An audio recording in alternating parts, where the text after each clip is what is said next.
questions, new insights, diverse perspectives. Welcome to Questions of the Day with Fanuel Muindi. Welcome back to Questions of the Day. Now, you may have heard recently that Adriana Bankston, the CEO and managing publisher of JSPG, the Journal of Science Policy and Governance, has recently stepped down. So I was a little bit shocked to hear this news, saddened actually.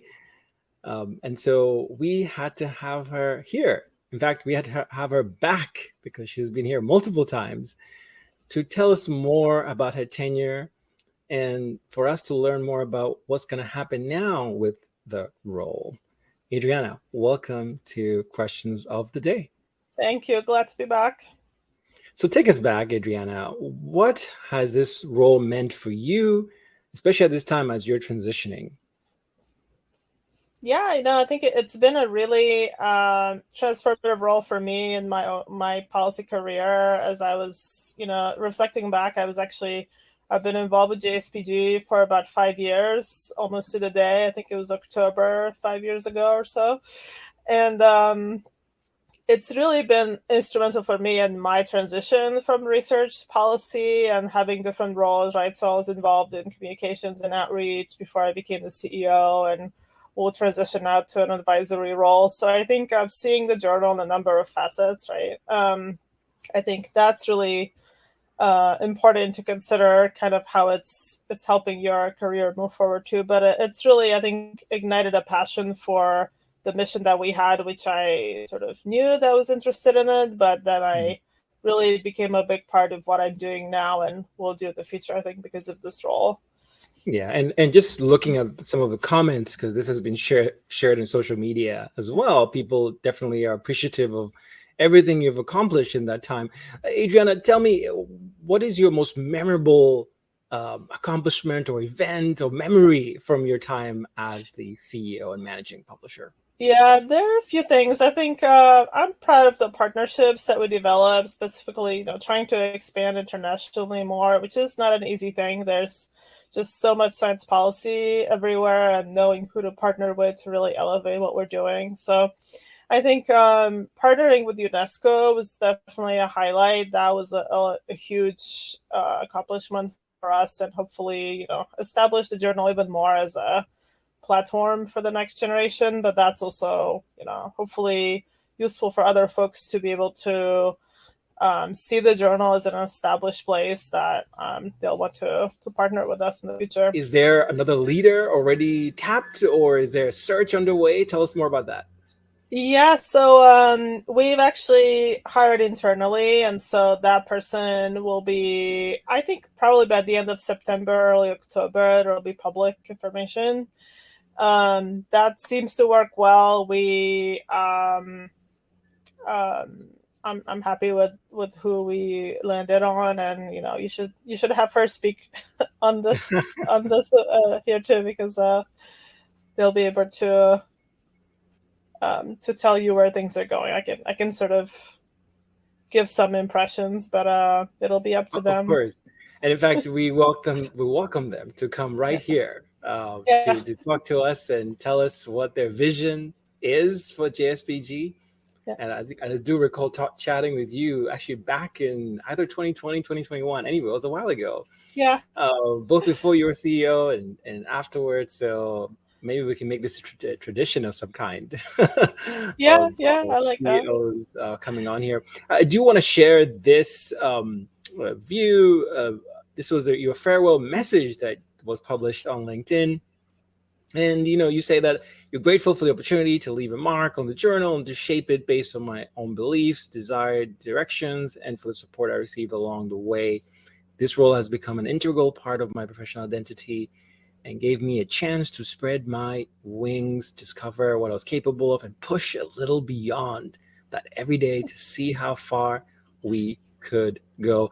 Adriana, tell me, how have you grown in this? What have you discovered about yourself? I think is even better. What have you discovered about yourself through this role? Yeah, I think it's interesting. Every nonprofit has different ways of operating, and it's interesting the way that JSPG operates, because basically the CEO has largely a lot of autonomy, as you might expect, but not always the case, because working with the board is, a certain way to do that, and they're more advisors than sort of kind of telling you what to do. So I think I think I've become really more confident in leading an organization. When you first start, it's really not something you're trained in, so it's a lot of learning on the job and dealing with situations day to day. So I think that's one thing I would say. Like, I think I've faced my fears in some ways to ask for what I wanted to do, and really ways that I wanted to grow the journal. Sometimes that means, charging more, reaching out to a partner that you don't know if they'll say yes, but you try anyway. So, just more of that, sort of being a little more bold and see what can happen. Not all of them will work, but some things will go somewhere, and then you grow the journal beyond where you are. So that's really the goal, is to do something that, no one's done it, and just grow in different directions that kind of leave it better than you found it, right? Yeah, and it certainly looks better than the way you found it, and definitely thriving. Any words? I mean, this candidate, I guess, is internal. What advice would you give someone, both this upcoming CEO and maybe future CEOs of JSPG? Because it sounds like you guys have a succession plans in place, right? And you're thinking about this in multi-year spectrum. What advice would you give the next CEO and the one after that?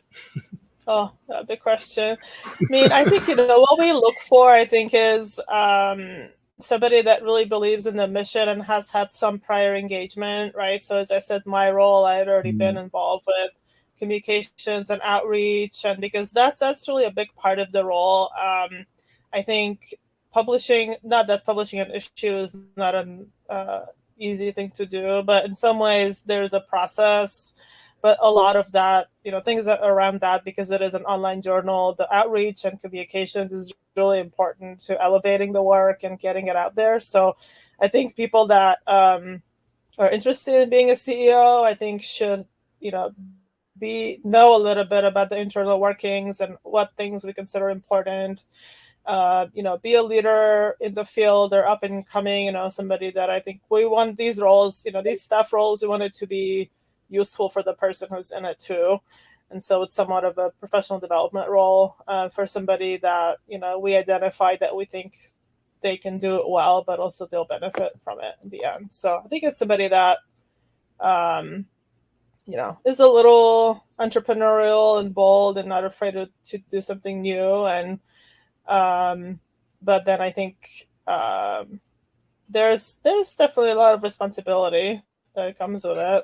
I can make my own little projection here, Adriana.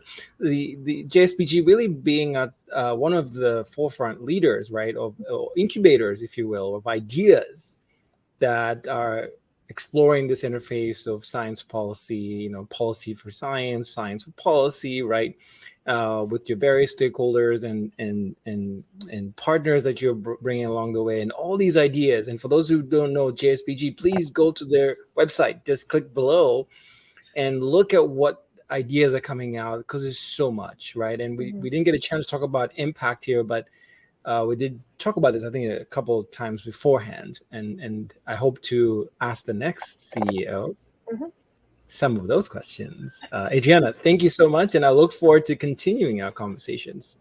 Yes, thank you, Fanuel. Awesome. Well, thank you, everybody. This was CivicSciTV.